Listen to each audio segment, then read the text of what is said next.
오래된 골목의 모퉁이를 돌면 나타나는 작은 식당 수연식당은 시간의 흐름을 비껴간 듯한 공간이었다. 칠이 벗겨진 낡은 간판과 볕이 잘 드는 창가에 놓인 작은 화분들이 세월의 흔적을 말해주고 있었다. 식당의 주인인 이수연은 오늘도 이른 아침부터 주방에서 정성껏 육수를 우려내고 있었다. 그녀의 손길 하나하나에는 수십 년간 한자리를 지켜온 장인의 뚝심과 자식들을 향한 어머니의 사랑이 고스란히 배어 있었다. 이 식당은 단순한 생계수단이 아니었다. 남편 없이 세 아들을 훌륭하게 키워낸 그녀의 삶 그 자체였고, 군복을 입고 각자의 길을 떠난 아들들이 돌아올 유일한 고향이었다. 식당 구석구석에는 아들들의 어린 시절, 웃음소리와 떠들썩했던 추억이 켜켜이 쌓여 있었다. 이수연은 뽀얗게 우러나는 육수를 바라보며 흐뭇한 미소를 지었다. 아들들이 휴가를 나올 때마다 가장 먼저 찾던 것이 바로 이 곰탕이었으니까. 평화로운 아침의 정적을 깬 것은 요란한 소리를 내며 멈춰선 검은색 세단이었다. 차문이 열리고 말끔한 정장을 차려입었지만 어딘지 모르게 위압적인 분위기를 풍기는 사내들이 내렸다. 그들은 약속이나 한 듯 식당 입구에 버티고 서서 안을 샅샅이 훑어보았다. 손님들은 순식간에 싸늘해진 공기에 젓가락질을 멈추고 불안한 눈빛으로 그들을 쳐다보았다. 이수연은 불길한 예감을 느끼며 마른 침을 삼켰다. 그들 중 리더로 보이는 남자가 성큼성큼 식당 안으로 들어섰다. 그의 명찰에는 유상건설 김 부장이라고 적혀 있었다. 그는 기름진 미소를 지으며 이수연에게 다가왔지만 그의 눈은 전혀 웃고 있지 않았다. 그의 시선은 식당 내부의 낡은 시설들을 경멸적으로 훑고 있었다. 주변의 다른 가게들이 이미 그의 손에 넘어간 뒤였고, 이 작은 식당은 그의 계획의 마지막 남은 눈의 가시 같은 존재였다. 김 부장은 능글맞은 목소리로 입을 열었다. 어머니 장사 잘 되십니까? 보아하니 손님도 별로 없는 것 같은데 이제 그만 쉬실 때도 되지 않으셨습니까? 그의 말은 안부를 묻는 듯 했지만 그 속에는 날카로운 가시가 숨어 있었다. 그는 테이블 위에 두툼한 서류 봉투를 툭 던졌다. 봉투 안에는 헐값에 책정된 보상금 내역과 함께 가게를 포기하라는 반협박적인 내용의 계약서가 들어있었다. 이수연은 봉투를 거들떠보지도 않고 단호하게 말했다. 나는 이 가게를 팔 생각이 없습니다. 여긴 내 전부고 내 아들들과의 추억이 담긴 곳입니다. 그녀의 목소리는 떨리지 않았다. 수십 년의 세월 동안 숱한 어려움을 겪으며 단단해진 그녀의 내면이 엿보이는 순간이었다. 김 부장은 잠시 표정이 굳었지만 이내 다시 비릿한 미소를 지으며 그녀를 위아래로 훑어보았다. 어머니 시대의 흐름을 거스르려 하시면 힘들어집니다. 이 일대는 곧 서울의 새로운 랜드마크가 될 겁니다. 이런 낡은 가게 하나 때문에 거대한 프로젝트를 지연시킬 수는 없지요. 그의 목소리는 부드러웠지만 그 내용은 명백한 협박이었다. 그는 주변을 둘러보며 보란듯이 혀를 찼다. 아들들이 있다고요. 그 아들들이 어머니의 노후를 책임져 줄 수 있을까요? 이 정도 보상금이면 편히 사실 수 있을 텐데요. 그의 말이 끝나기 무섭게 함께 온 부하들이 식당 구석에 쌓여있던 식기들을 발로 차 넘어뜨렸다. 쨍그랑하는 파열음과 함께 그릇들이 산산조각 났다. 손님들은 비명을 지르며 황급히 자리를 떴다. 이수연은 입술을 굳게 깨물었다.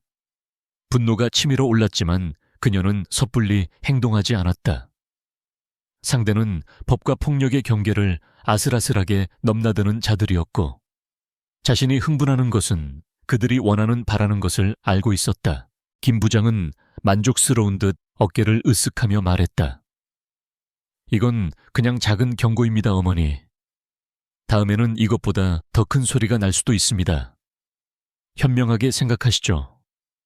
그들은 경고를 남기고 유유히 식당을 빠져나갔다. 홀로 남은 이수연은 깨진 그릇 조각들을 바라보며 조용히 눈물을 삼켰다. 아들들에게만큼은 이런 험한 모습을 보이고 싶지 않았지만 이제는 기댈 곳이 필요하다는 생각이 간절해졌다. 그 시각 강원도 산골의 한적한 연무관에서는 날카로운 기합 소리가 울려 퍼지고 있었다. 첫째 아들 강진혁은 눈을 감은 채 목검을 휘두르고 있었다. 그의 움직임은 군더더기 없이 간결했지만 거미 허공을 가르는 소리는 마치 맹수의 울음소리처럼 매서웠다. 그는 과거 전쟁의 신이라 불리던 특수부대 최강의 팀 블랙 스콜피온의 팀장이었다. 수많은 전장을 누비며 죽음의 문턱을 넘나들었지만 이제는 속세를 떠나 조용히 무예를 수련하며 마음을 다스리고 있었다. 그의 고요한 수련을 방해한 것은 주머니 속에서 울리는 휴대전화 진동이었다. 그는 미간을 찌푸리며 전화를 받았다. 수화기 너머에서는 식당 옆집에서 과일 가게를 하는 아주머니의 다급한 목소리가 들려왔다. 진혁아, 큰일 났다. 웬 깡패 같은 놈들이 네 어머니 가게에 와서 행패를 부리고 갔어. 어머니가 다치시지는 않았는데 가게가 엉망이 된 모양이야. 빨리 와봐야 할 것 같다. 진혁의 눈빛이 순간적으로 차갑게 변했다. 그의 주변 공기가 얼어붙는 듯한 착각을 불러 일으킬 정도였다. 그는 짧게 알겠습니다. 곧 가겠습니다. 라고 대답하고 전화를 끊었다. 그리고는 말없이 목검을 검집에 꽂고 돌아섰다. 평온했던 그의 얼굴은 사라지고 전장의 지휘관이었던 시절의 냉철하고 비정한 표정이 되살아났다. 그의 발걸음은 망설임 없이 서울을 향하고 있었다. 세상에서 유일하게 그가 지켜야 할 존재가 위협받고 있었다. 같은 시각 남해의 거친 파도 위에서 조업을 하던 원양어선. 갑판 위에서는 둘째 아들 강진우가 땀 흘리며 그물을 끌어올리고 있었다. 그의 온몸은 거대한 근육으로 뒤덮여 있었고 성난 파도와 싸우며 단련된 그의 육체는 강철과도 같았다. 그는 블랙 스콜피온의 돌격대장이자 최강의 전투원이었다. 그의 맨주먹은 웬만한 무기보다 더 위협적이었고 그의 분노는 적들에게 공포 그 자체였다. 진우는 제대 후 자신의 주체할 수 없는 힘과 들끓는 분노를 다스리기 위해 가장 거칠고 고된 일을 찾아다녔다. 망망대해의 고독과 고된 노동은 그를 조금이나마 평온하게 만들어주는 유일한 안식처였다. 그때 위성전화 수신음이 울렸다. 막내 진우에게서 온 짧은 문자 메시지였다. 형 서울로 와. 어머니 가게에 문제가 생겼어. 깡패들이 다녀갔대. 문자를 확인하는 진우의 눈에 살기가 번뜩였다. 그는 들고 있던 소의 갈고리를 나무 상자에 힘껏 내리찍었다. 쩍하는 소리와 함께 두꺼운 나무 상자가 산산조각 났다. 주변의 선원들이 겁에 질린 눈으로 그를 쳐다봤지만 그는 아랑곳하지 않았다. 그는 곧장 선장실로 달려가 소리쳤다. 선장님, 육지로 돌아가야겠습니다. 지금 당장 그의 목소리에는 누구도 거역할 수 없는 압도적인 힘이 실려 있었다. 한편 판교의 한 IT 기업 데이터 보안팀 사무실에서는 막내 강진호가 자신의 모니터에 떠있는 수많은 데이터들을 분석하고 있었다. 그는 블랙 스콜피온의 정보 및 기술 담당 요원이었다. 그의 손가락 몇 번의 움직임으로 국가 단위의 보안망도 뚫을 수 있었고 어둠 속에 숨겨진 모든 진실을 파헤치는 능력을 가졌다. 제대 후 그는 자신의 능력을 좋은 곳에 쓰겠다며 보안 전문가로 활동하고 있었다. 옆집 아주머니의 전화를 받은 진혁은 가장 먼저 진우에게 연락했다. 어머니 가게 주변에 문제가 생겼다. 유산건설이라는 회사에 대해 알아봐. 관련 인물, 자금 흐름 모든 걸 파악해. 진호는 형의 문자를 받자마자 즉시 행동에 들어갔다. 그의 손가락이 키보드 위에서 현란하게 춤을 추기 시작했다. 유산건설의 방화벽은 그의 앞에서는 종이 한 장에 불과했다. 불과 10분 만에 진호는 유산건설의 내부 자료와 프로젝트 계획, 그리고 이번 재개발 사업의 책임자인 김 부장의 신상 정보까지 모두 파악했다. 그는 김 부장이 고용한 용역 깡패들의 전과 기록과 그들의 자금 출처까지 샅샅이 추적했다. 그리고 그 정보들을 정리해 두 형에게 전송하며 짧은 메시지를 덧붙였다. 예상보다 더러운 놈들이야. 서울에서 보자. 그는 자리에서 일어나 팀장에게 휴가를 신청했다. 그의 차분한 얼굴 뒤에는 차가운 분노가 서려 있었다. 각기 다른 장소, 다른 삶을 살아가던 세 형제는 어머니라는 단 하나의 구심점을 향해 동시에 움직이기 시작했다. 그들은 말이 없었지만 서로의 마음을 정확히 알고 있었다. 어린 시절 아버지는 그들의 곁을 떠났고 세상의 모든 풍파를 막아준 것은 연약해 보이지만 강인했던 어머니였다. 그들에게 어머니는 세상의 전부였고 감히 누구도 건드려서는 안 되는 영린이었다. 진혁은 자신의 낡은 SUV를 몰아 고속도로를 질주했다. 그의 머릿속에서는 이미 수많은 시뮬레이션이 돌아가고 있었다. 상대의 규모 성향, 그리고 예상되는 다음 행동까지 분석하며 최적의 대응 방안을 구상했다. 그는 단순한 폭력으로 문제를 해결할 수 없다는 것을 잘 알고 있었다. 이번 일의 배후에 있는 진짜 적을 찾아내 뿌리 뽑아야 했다. 그의 전략가적인 본능이 다시 깨어나고 있었다. 진우는 가장 빠른 배를 타고 육지로 나왔고 곧바로 서울로 향하는 기차에 몸을 실었다. 창밖으로 스쳐 지나가는 풍경을 보며 그는 주먹을 꽉 쥐었다. 그의 안에서는 억눌러 왔던 야성이 꿈틀거리고 있었다. 그는 복잡한 생각은 잘 하지 못했다. 하지만 한 가지는 확실했다. 어머니를 괴롭히는 쓰레기들을 자신의 손으로 직접 응징해야 한다는 것. 그들의 비명소리를 듣기 전까지는 그의 분노가 가라앉지 않을 터였다. 진호는 자신의 노트북을 챙겨 KTX에 올랐다. 그는 이동하는 중에도 유상건설과 그 모회사에 대한 정보를 계속해서 파고들었다. 단순한 재개발 사업이 아니었다. 그 뒤에는 더 거대한 자본과 권력이 얽혀 있을 가능성이 높았다. 그는 보이지 않는 적의 실체를 파악하기 위해 정보의 바다를 헤엄쳤다. 형들이 앞에서 싸울 때 자신은 뒤에서 적의 심장을 꿰뚫을 비수를 만들어야 했다. 그렇게 한때 전쟁의 신이라 불렸던 세 형제가 서울로 모여들고 있었다.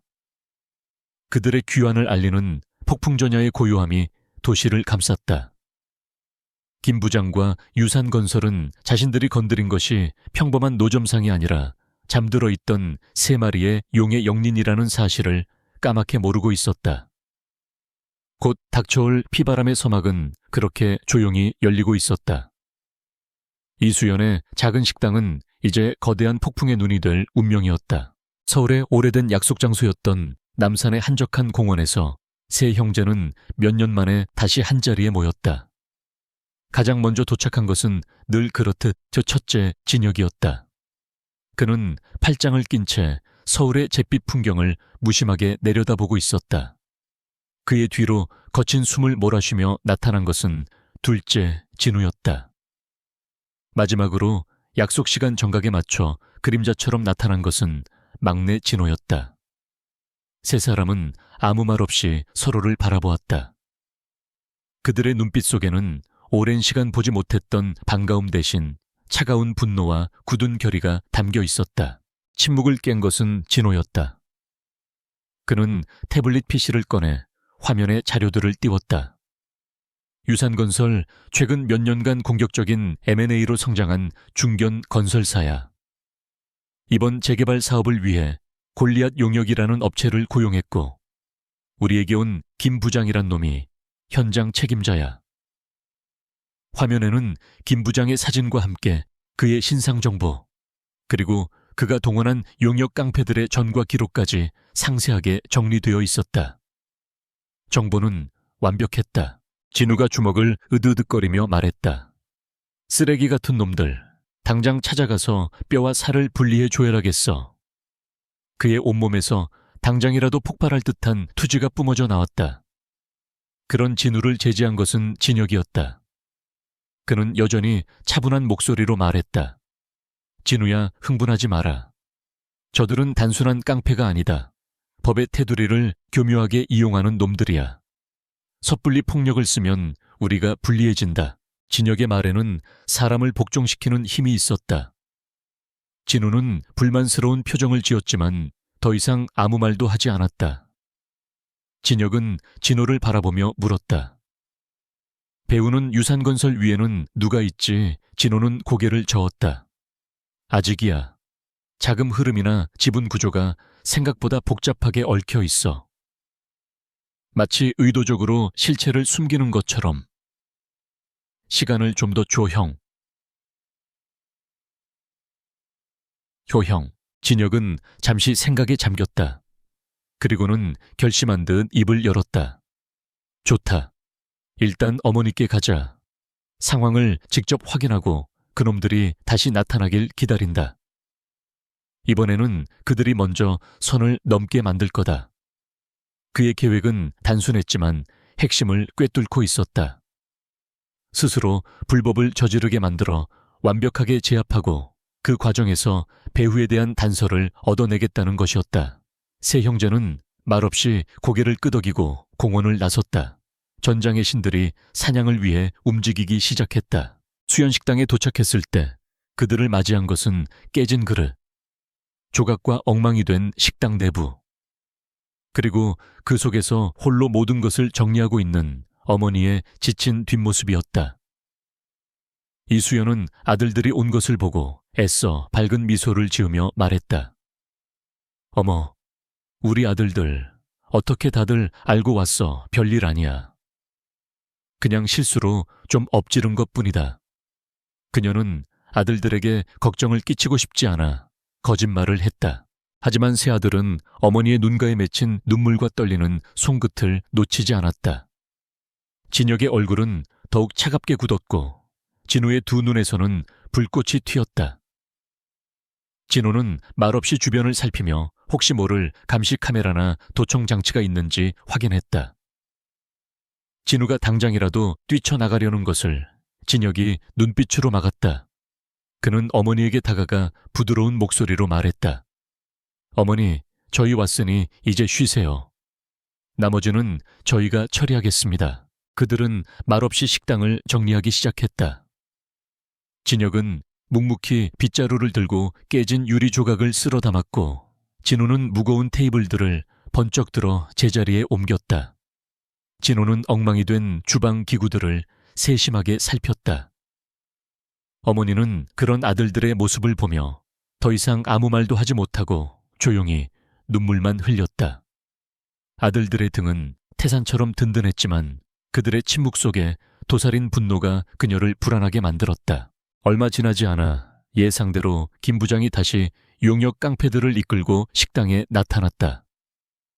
이번에는 인원수가 2배로 늘어 있었다. 그는 식당이 깨끗하게 정리된 것을 보고 잠시 놀랐지만 이내 건장한 청년 셋이 서 있는 것을 보고 비웃음을 날렸다. 어이구 어머니, 든든한 아드님들이 오셨네.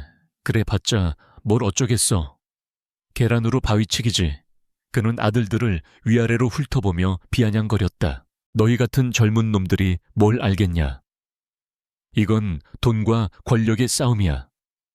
얌전히 어머니 설득해서 계약서에 도장 찍게 해. 그럼 섭섭지 않게 챙겨줄 테니. 김 부장은 자신이 상황을 완전히 통제하고 있다고 믿었다. 그의 눈에는 세 형제가 그저 혈기왕성한 동네 청년들로밖에 보이지 않았다. 그가 손짓하자 깡패들이 야베이 한 웃음을 흘리며 식당 안으로 들어서기 시작했다. 그들의 손에는 소의 파이프와 야구방망이가 들려 있었다. 그 순간 진혁이 조용히 앞으로 나섰다. 그는 김 부장을 똑바로 쳐다보며 낮은 목소리로 말했다. 어머니 가게에서 당장 나가. 그리고 다시는 나타나지 마. 이것이 처음이자 마지막 경고다. 그의 목소리에는 어떤 감정도 실려 있지 않았지만 듣는 이의 등골을 서늘하게 만드는 힘이 있었다.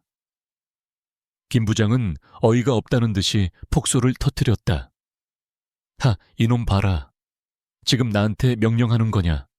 얘들아, 저놈들 버릇 좀 고쳐줘라. 깡패 중 가장 덩치가 큰 놈이 쇠파이프를 휘두르며 진우에게 달려들었다.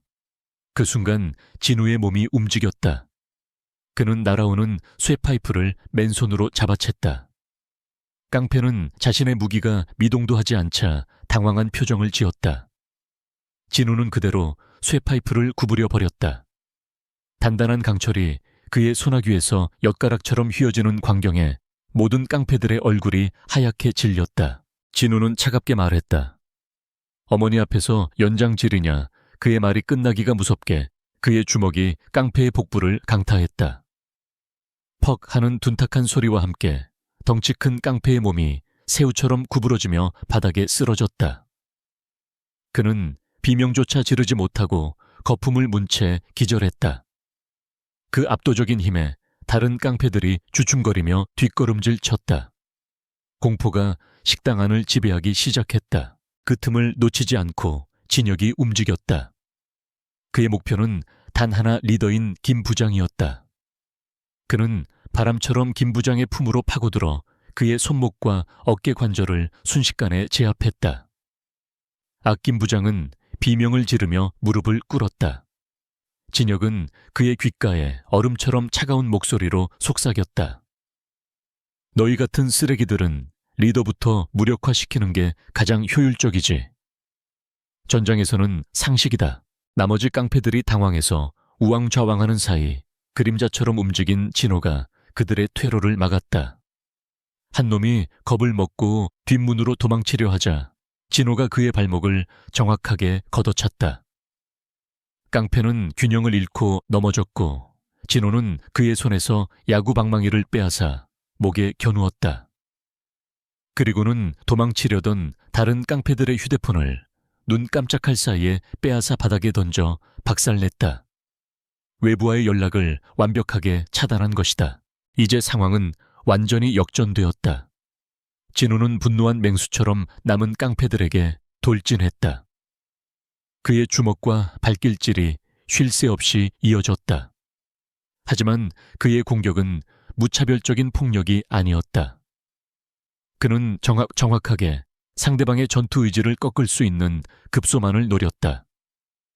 뼈가 부러지는 소리와 고통스러운 비명이 식당 안을 가득 메웠지만 누구도 죽거나 심각한 내상을 입지는 않았다. 그것은 철저하게 계산된 응징이었다. 불과 2분도 차에 되지 않아 10명이 넘는 깡패들이 모두 바닥에 쓰러져 신음하고 있었다. 그들은 감히 세 형제를 쳐다보지도 못한 채 공포에 떨고 있었다. 식당 안에는 정적만이 흘렀다. 진혁은 여전히 김 부장의 관절을 꺾은 채로 그를 내려다보고 있었다. 김 부장은 고통과 공포로 얼굴이 일그러진 채 가쁜 숨을 몰아쉬었다. 그는 자신이 엄청난 실수를 저질렀다는 것을 깨달았다. 이들은 그냥 청년들이 아니었다. 인간의 형상을 한 괴물들이었다. 진혁은 김 부장의 귓가에 마지막으로 한 번 더 속삭였다. 내 놈들을 보낸 자에게 똑똑히 전해라. 수연식당은 건드리지 말라고.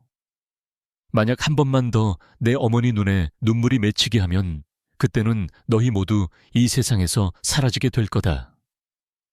그의 목소리는 나지막했지만 그 안에 담긴 살기는 김 부장의 뼛속까지 파고들었다. 진혁이 손을 놓아주자 김 부장은 힘없이 바닥에 쓰러졌다. 진혁은 쓰러진 깡패들을 한번 훑어보고는 진우와 진우에게 눈짓했다. 뒷정리해. 두 동생은 말없이 고개를 끄덕였다. 그들은 기절한 깡패들을 들쳐 업고 부상당한 놈들을 부축해서 식당 밖으로 끌어냈다. 마치 쓰레기를 치우는 것처럼 그들의 동작에는 일말의 망설임도 없었다. 김 부장은 부하들이 끌려나가는 모습을 보며 사시나무 떨듯 떨다가 이내 비틀거리며 도망쳤다. 모든 상황이 종료되고 식당에는 다시 세 형제와 어머니 이수연만이 남았다. 이수연은 이 모든 광경을 망연자실한 표정으로 지켜보고 있었다. 그녀는 아들들이 군대에서 뛰어난 군인이었다는 것은 알았지만 이렇게 무섭고 잔혹한 모습은 처음 보았다. 그녀의 눈에는 아들들에 대한 자랑스러움과 함께 그들이 겪었을 고통스러운 과거에 대한 안타까움과 두려움이 교차했다. 진혁은 피 한 방울 묻지 않은 손을 털며 어머니에게 다가갔다. 그는 방금 전에 살기 어린 모습은 온데간데 없이 다시 다정한 아들의 얼굴로 돌아와 있었다. 어머니 놀라셨죠. 이제 괜찮습니다. 다시는 이런 일이 없을 겁니다. 그의 말에 이수연은 참았던 눈물을 터뜨리며 아들을 끌어안았다. 폭풍은 지나갔지만 세 형제는 알고 있었다. 이것은 결코 끝이 아니라는 것을. 진짜 전쟁은 이제부터 시작이었다. 유상건설 17층에 위치한 조 이사의 사무실은 그의 저급한 취향을 고스란히 보여주고 있었다. 지나치게 크고 화려한 원목 책상 벽에 걸린 작가 미상의 난해한 추상화, 그리고 방 한쪽을 차지한 거대한 수족관 속에서 유유히 헤엄치는 값비싼 열대어까지. 모든 것이 자신의 부와 권력을 과시하기 위한 장치처럼 보였다. 조 이사는 고급 가죽 의자에 깊숙이 몸을 묻은 채 눈앞에서 벌벌 떨고 있는 김 부장을 경멸의 눈빛으로 쳐다보고 있었다. 김 부장의 얼굴은 엉망이었다. 입술은 터지고 뺨은 부어올랐으며 값비싼 양복은 흙먼지로 더러워져 있었다. 하지만 그를 더 비참하게 만드는 것은 육체적 고통이 아닌 조 이사의 얼음장 같은 시선이었다. 그는 감히 고개를 들지 못한 채 바닥만 내려다보고 있었다. 조 이사는 시가 끝이 타들어가는 것도 잊은 채 한참 동안 말이 없다가 이내 잿더리에 시가를 비벼 끄며 입을 열었다. 그래서 고작 애송이 새놈한테 용역 깡패 수십 명이 개처럼 맞고 돌아왔다 이 말인가. 그의 목소리는 분노로 가득 차 있었지만 이상하게도 차분했다. 그 고요함이 김 부장을 더욱 공포에 떨게 만들었다. 김 부장은 떨리는 목소리로 변명했다. 이사님, 그놈들은 그냥 애송이가 아니었습니다. 훈련받은 전문가들 같았습니다. 눈 깜짝할 사이에 닥쳐. 조 이사는 고함을 지르며 잿더리를 집어 던졌다. 잿더리는 김 부장의 머리를 스쳐 지나가 벽에 부딪히며 산산조각 났다. 변명 따위 듣자고 널 부른 게 아니야. 훈련 전문가, 고작 식당 아줌마 아들놈들이 뭐가 다르다는 거야. 내 놈의 무능함을 덮으려고 핑계를 대는 거겠지. 그는 자리에서 일어나 김 부장에게 다가가 멱살을 움켜쥐었다. 그의 눈은 탐욕과 분노로 이글거리고 있었다. 이번 재개발 사업이 나한테 얼마나 중요한지 몰라. 이 프로젝트만 성공하면 난 상무자리까지 올라갈 수 있단 말이다. 그런데 고작 허름한 식당 하나 때문에 발목을 잡혀 용납 못해. 조 이사는 김 부장을 바닥에 내동댕이 쳤다. 그는 잠시 가쁜 숨을 몰아쉬며 생각을 정리했다. 그의 머릿속은 복수심과 함께 어떻게 하면 저 방해물들을 효과적으로 제거할 수 있을지에 대한 계산으로 가득 찼다. 그는 다시 의자에 앉아 턱을 퀭었다. 그래, 힘으로만 밀어붙이는 건 하수들이나 하는 짓이지. 똑똑한 놈들인 줄 알았는데 결국 주먹질밖에 못하는 멍청이들이었군. 그는 비릿한 미소를 지었다. 그는 이제 폭력이 아닌 시스템의 힘으로 그들을 짓밟기로 결심했다. 법과 행정이라는 거대한 톱니바퀴를 이용해 그 작은 식당을 가루로 만들어버릴 계획이었다. 그에게는 그럴 힘과 인맥이 있었다. 조 이사는 곧바로 비서에게 전화를 걸어 몇 군데의 연락을 취하라고 지시했다. 구청 위생과 세무서 그리고 지역 언론사 기자 몇몇의 이름이 그의 입에서 흘러나왔다. 그는 수화기를 내려놓으며 조롱 섞인 목소리로 혼잣말을 했다. 전쟁의 신 웃기는 소리. 현대 사회의 신은 돈과 권력이다. 너희 같은 원시인들이 뭘 알겠어. 그는 이미 승리를 예감하며 값비싼 와인을 꺼내 잔에 따랐다. 커튼 뒤에 진짜 그림자가 움직이기 시작했다. 다음 날 아침 수연식당에는 평화가 찾아온 듯 했다. 형제들은 밤새 식당을 지켰고 어머니는 오랜만에 안심하고 잠들 수 있었다. 하지만 그 평화는 오래가지 않았다. 점심 장사가 한창일 무렵 구청 위생과 소속이라는 완장을 찬 공무원들이 들이닥쳤다. 그들은 예고도 없이 들이닥쳐 다짜고짜 위생 점검을 시작했다. 그들의 태도는 매우 고압적이었고 사소한 것 하나하나를 문제 삼았다. 어머니 주방 환풍기 필터 교체 주기가 지났군요. 이거 규정 위반입니다. 식자재 보관 온도가 기준보다 1도 높습니다. 식중독 위험이 있어요. 그들은 말도 안 되는 트집을 잡으며 서류에 무언가를 계속해서 적어 내려갔다. 이수연은 수십 년간 단 한 번도 위생 문제로 지적받은 적이 없었다.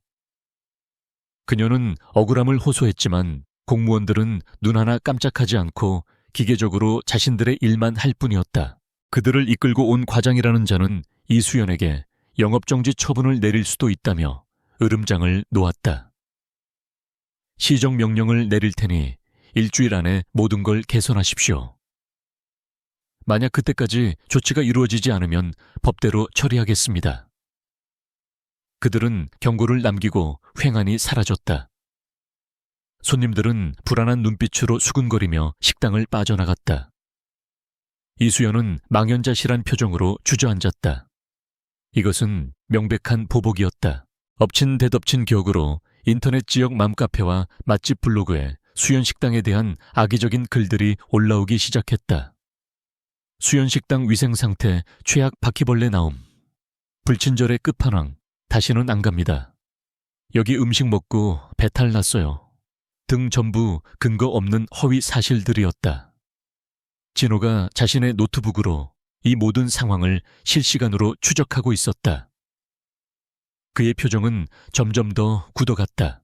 형놈들이 온라인 여론전도 시작했어. IP를 추적해보니 전부 유산건설 자회사 소속의 유령 계정들이야. 전문적으로 작업하는 팀이 붙은 것 같아. 진호의 말에 진호는 참지 못하고 주먹으로 벽을 내리쳤다. 이 개자식들이 정정당당하게 덤비지는 못하고 비겁하게 뒤에서 수작질이나 부리고 있어 그의 분노는 하늘을 찌를 듯했다. 어머니의 평생이 담긴 식당의 명예가 더럽혀지는 것을 그는 용납할 수 없었다. 진혁은 말없이 동생들을 지켜보다가 입을 열었다. 그의 목소리는 여전히 침착했다. 이것이 그들의 방식이다.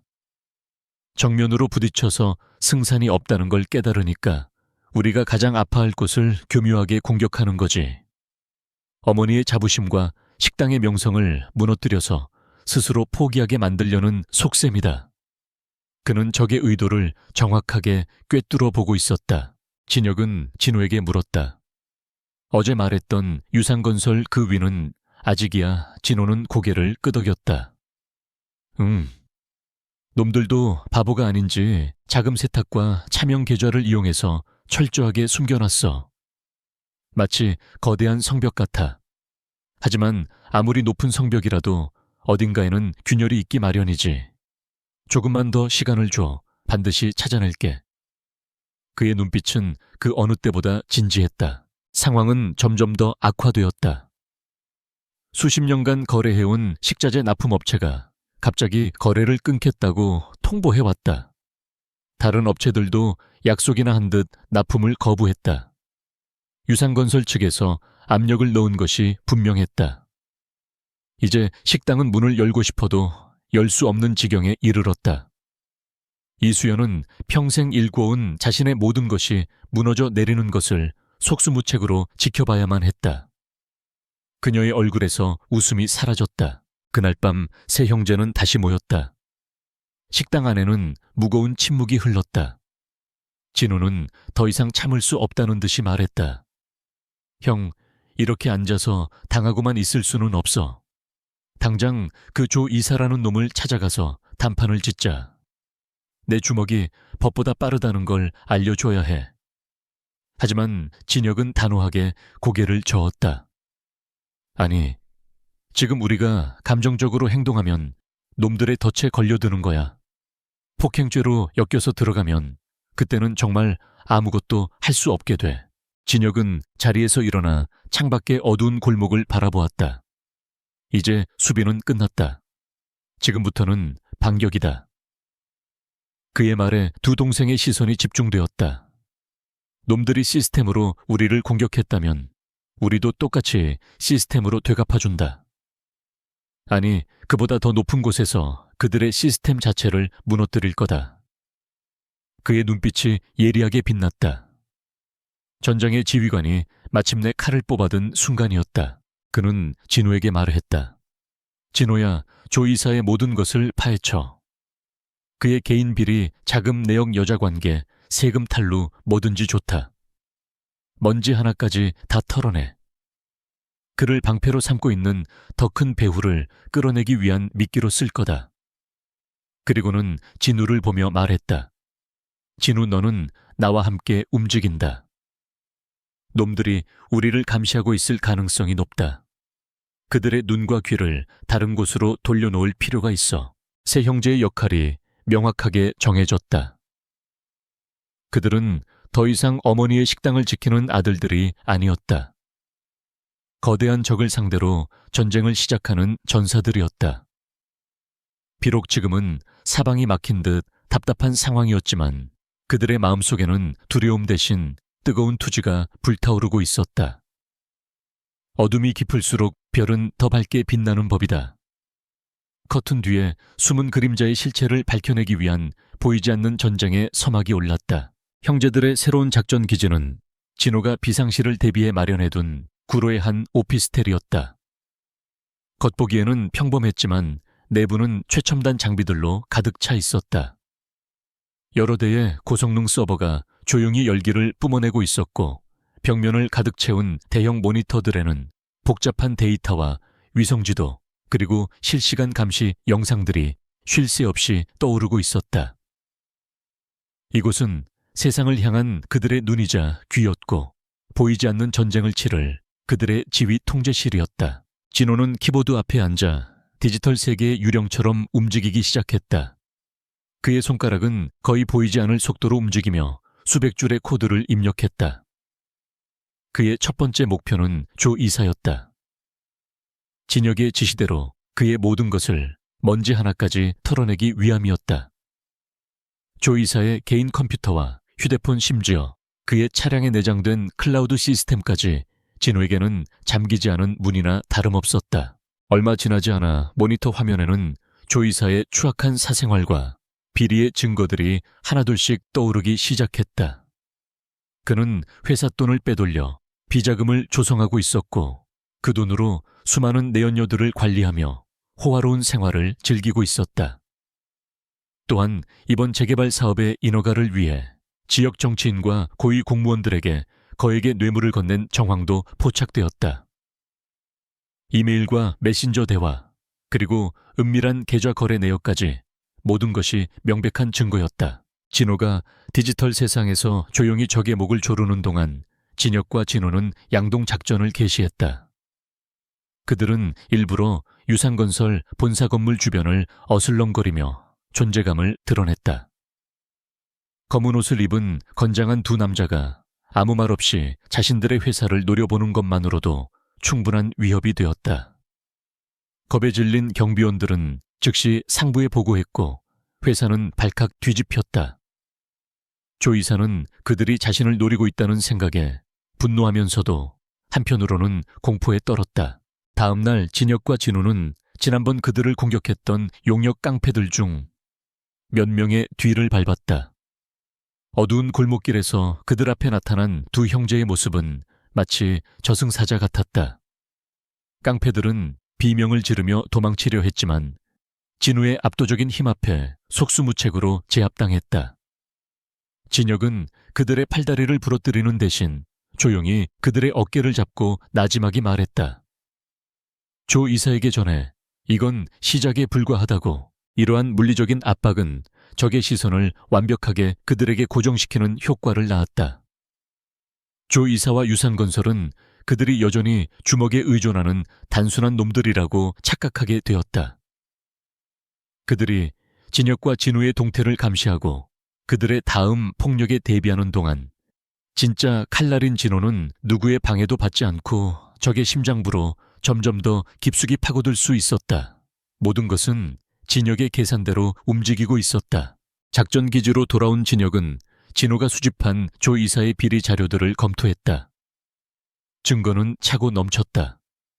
이것만 터뜨려도 조 이사 한 명쯤 사회에서 매장하는 것은 일도 아니었다. 하지만 진혁의 표정은 만족스럽지 않았다. 이건 꼬리일 뿐이야.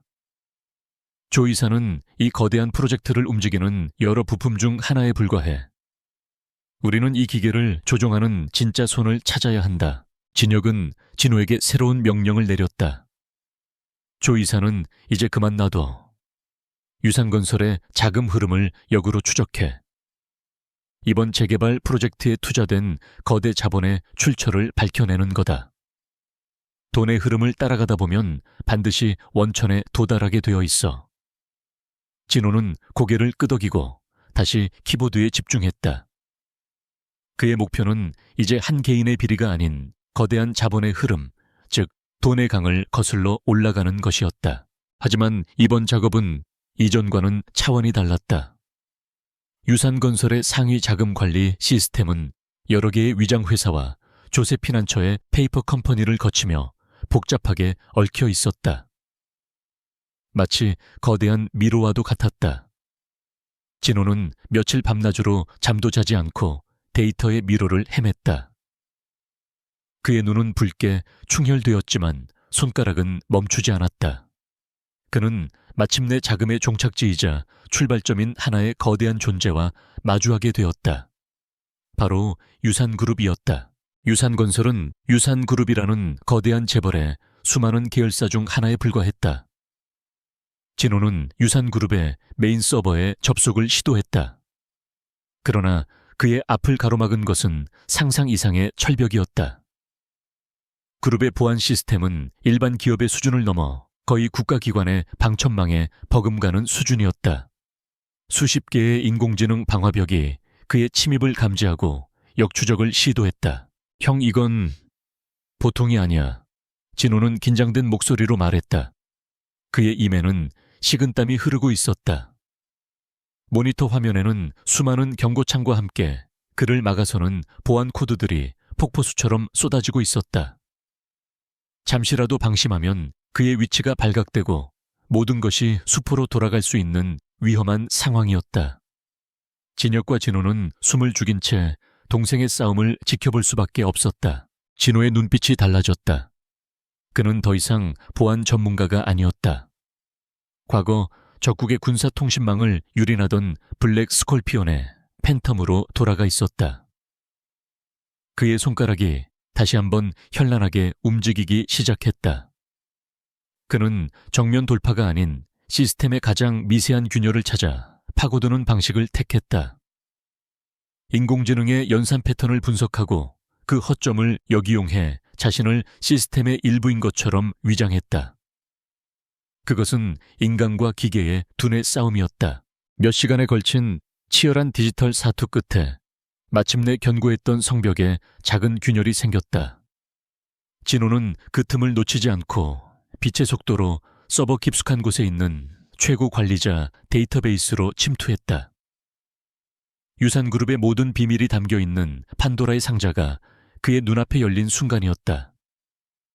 그는 그룹의 주주 명부와 임원진 프로필을 빠르게 훑어 내려갔다. 그의 목표는 단 하나 이 거대한 제국의 황제가 누구인지 확인하는 것이었다. 그리고 마침내 그는 그 이름을 발견했다. 유산그룹 회장. 그의 눈이 모니터의 한 지점에 고정되었다. 심장이 쿵하고 바닥으로 떨어지는 듯한 충격이 온몸을 덮쳤다. 그 이름은 너무나도 익숙하면서도 동시에 너무나도 낯선 이름이었다. 그는 믿을 수 없다는 듯이 눈을 비비고 다시 화면을 보았다. 이름은 변하지 않았다. 회장 강민준. 진호의 손이 떨리기 시작했다. 그는 혹시나 하는 마음에 자신의 개인 데이터베이스에 접속해 가족관계 기록을 확인했다. 그리고 그 이름 옆에 떠오르는 인물 사진을 보았을 때 그의 마지막 희망은 산산조각 났다.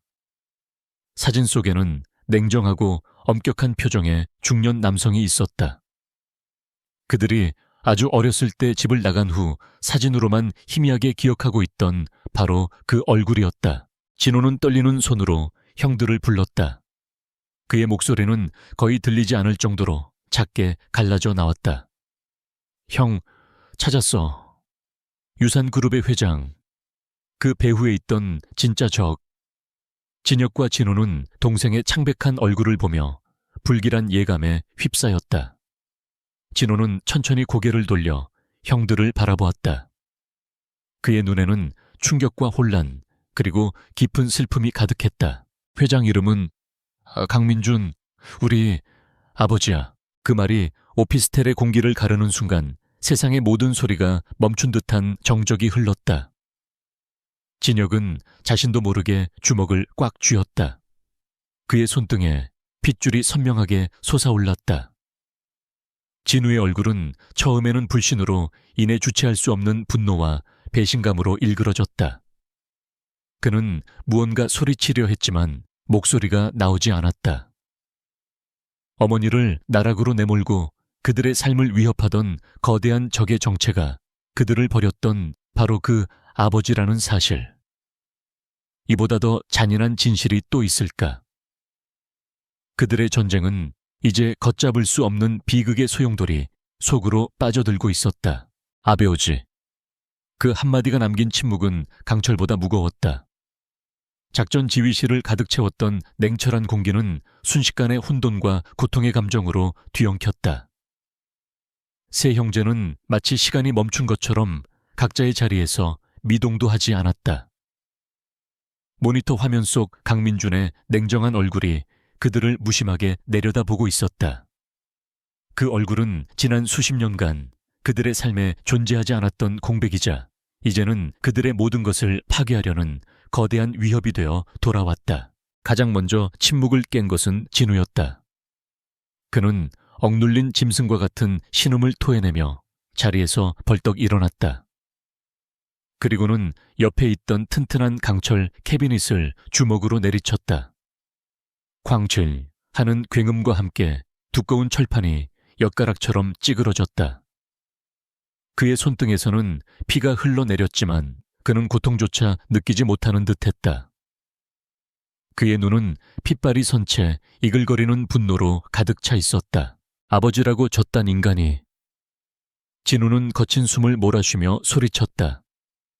우리를 버리고 어머니를 평생 고생시킨 것도 모자라. 이제는 어머니의 마지막 남은 전부까지 빼앗으려 해 용서 못해.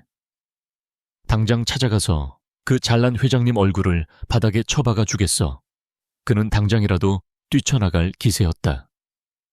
그에게 강민준은 더 이상 아버지가 아니었다. 반드시 자신의 손으로 처단해야 할 원수일 뿐이었다. 그런 진우의 아플 진혁이 막아섰다. 그는 아무 말 없이 동생의 어깨를 강하게 쥐었다. 진우가 뿌리치려 했지만 진혁의 손은 바위처럼 꿈쩍도 하지 않았다. 진정해, 진우야. 진혁의 목소리는 여전히 차분했지만 그 속에는 깊은 슬픔이 배어 있었다. 지금 흥분해서 달려드는 건 저 자가 가장 바라는 일이다. 감정적으로 행동하면 우린 모든 걸 잃게 돼. 한편 진호는 말없이 자신의 개인 서버에 접속해 오래된 가족 앨범을 스캔해둔 파일을 열었다. 화면에는 낡고 빛바랜 사진 몇 장이 떠올랐다.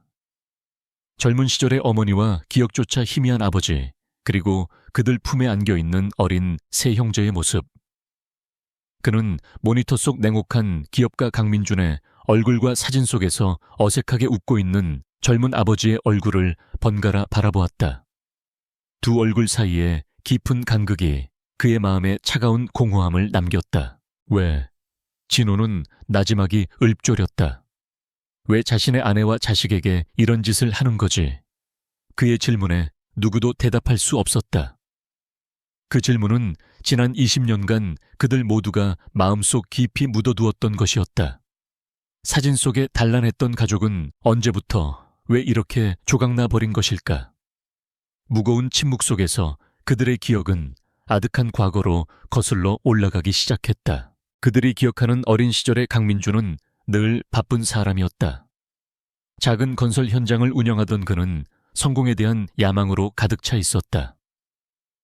그는 항상 가족들에게 더 나은 미래를 약속했지만 정작 현재의 가족 곁에는 있어주지 못했다. 그의 옷에서는 늘 흙먼지와 땀 냄새가 났고 그의 얼굴에는 피곤과 조급함이 서려 있었다.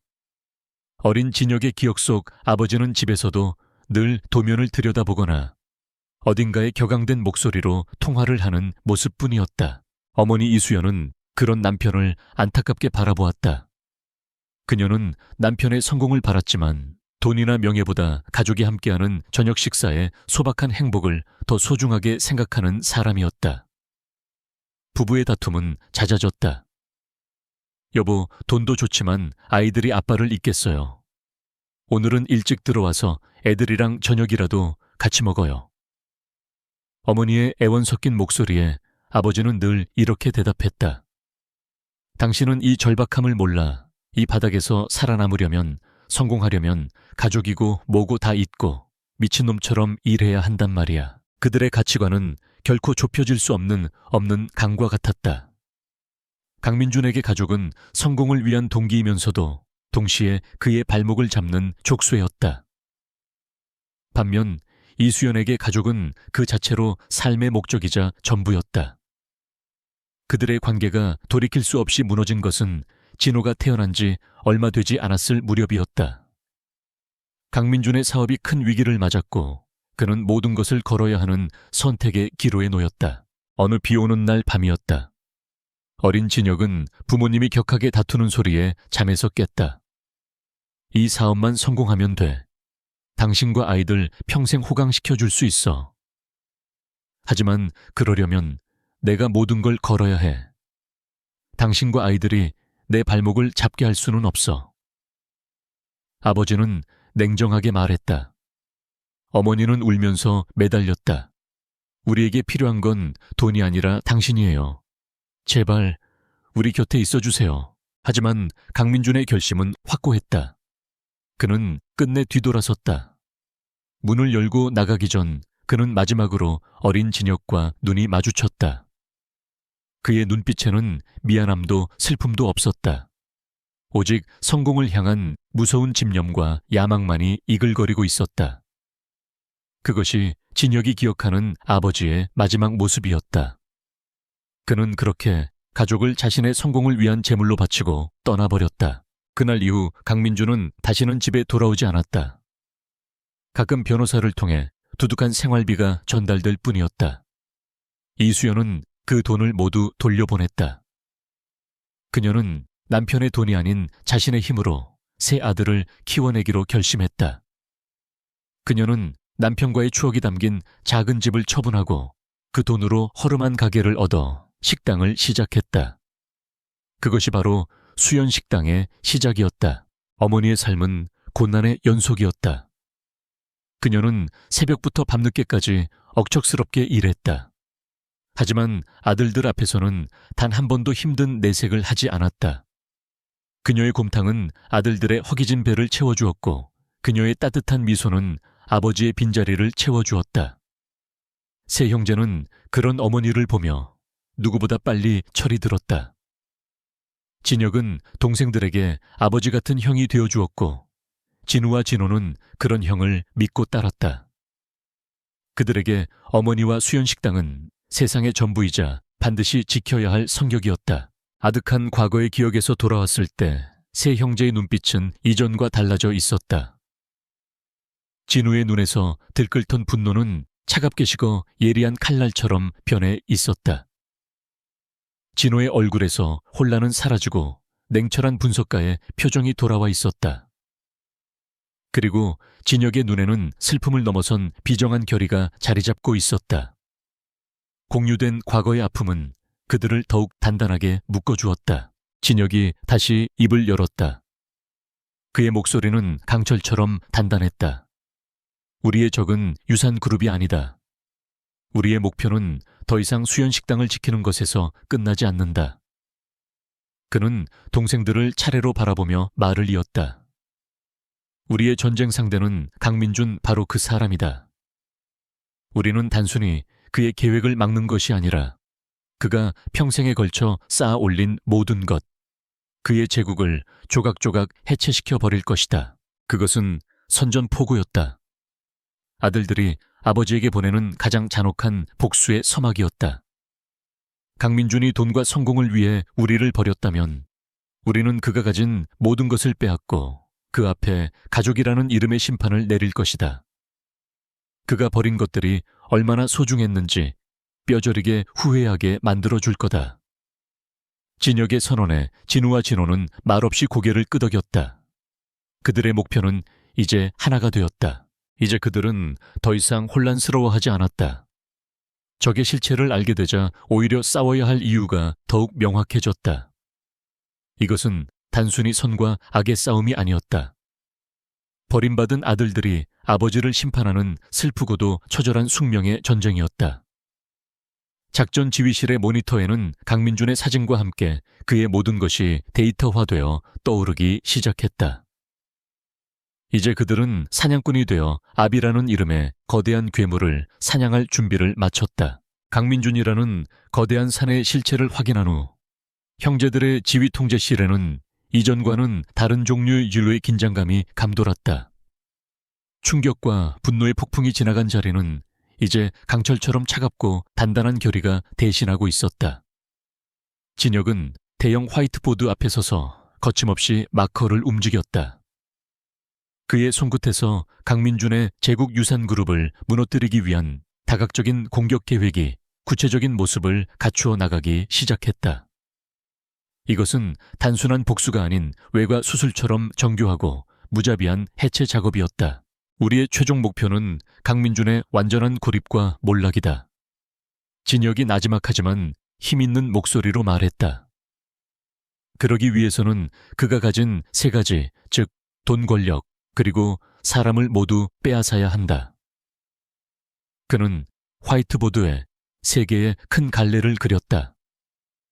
첫 번째는 자금줄 차단, 두 번째는 권력 기반 붕괴, 그리고 세 번째는 내부 분열 유도였다.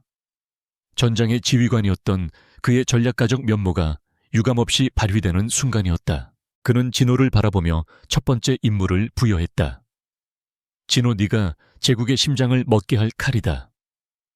유산그룹의 모든 자금 흐름을 분석해 비자금 해외 페이퍼 컴퍼니 주가 조작 탈세 혐의까지 그들의 돈줄을 공격할 수 있는 가장 약한 고리를 찾아내.